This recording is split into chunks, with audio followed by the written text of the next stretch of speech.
આજે આ રાજ્યના મુખ્યમંત્રી ભાઈ શ્રી ભૂપેન્દ્રભાઈ અને હર્ષભાઈ દ્વારા સમગ્ર ગુજરાતમાં જિલ્લા પંચાયત તાલુકા પંચાયતના ચૂંટાયેલા સભ્યોનો અભ્યાસ વર્ગ, એ રાજકીય વાત, અધિકારીની વાત, નવા જે પ્રશ્નો હોય અને વિકાસના કામ કઈ રીતે કરવા, સિસ્ટમ કરવી, કઈ રીતે વિકાસના સારા કામ થાય, અધિકારી અને ચૂંટાયેલા પ્રતિનિધિને તાલમેલ થાય અને સરકારની અલગ અલગ જે ગ્રાન્ટો એવી હોય એ વિકાસના કામ તાલુકા પંચાયત, જિલ્લા પંચાયત અને સરપંચ દ્વારા થાય અને એની જે ક્વોલિટી થાય અને જે ગ્રાન્ટ આવી પૂરેપૂરી વપરાય એના માટે તમામ જિલ્લા પંચાયતના સભ્યો, તાલુકા પંચાયતના સભ્ય, તાલુકા પંચાયત પ્રમુખની જે ક્વોલિટી એટલે આશરે 200 અમારા ચૂંટાયેલા પ્રતિનિધિની એમની સાથે અધિકારીનો આખો દિવસનો અભ્યાસ વર્ગ છે અને એના આધારે આવતા દિવસોમાં કચ્છ જિલ્લામાં સારામાં સારા કામ થાય અને ક્વોલિટી થાય એના માટેની આજે મિટિંગ હતી.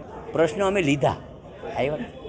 અમે જે તાલુકા પંચાયતના પ્રમુખો, જિલ્લા પંચાયતના જે પ્રશ્નો છે, ઝંઝટ જે જૂના પ્રશ્નો છે એ કઈ રીતે નિકાલ થાય અને દર મહિને અમે અમારી જે સંકલન છે એમાં રિવ્યૂ લઈ અને ધીમે ધીમે એ પ્રશ્નો નિકાલ. નમસ્કાર. આજે જિલ્લા પંચાયત અને તાલુકા પંચાયતના નવનિર્વાચિત હોદ્દેદારો અને સદસ્યો માટેની કચ્છના પ્રભારી મંત્રી આદરણીય કાંતિભાઈ અમૃતિયાની ઉપસ્થિતિમાં ક્ષમતા નિર્માણ માટેની એક તાલીમ કાર્યક્રમનું આયોજન ભુજ નગરપાલિકા ટાઉન હોલ મધ્યે કરવામાં આવ્યું હતું.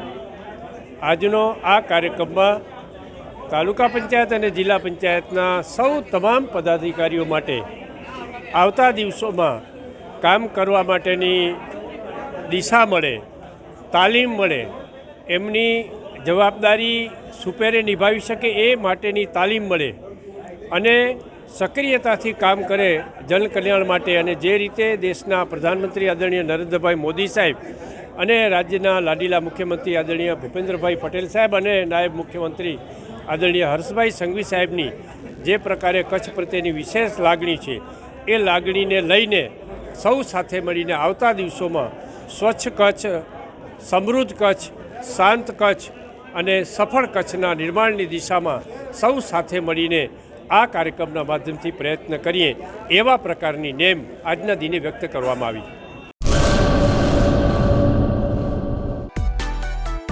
માં motor driving, safe and sure driving.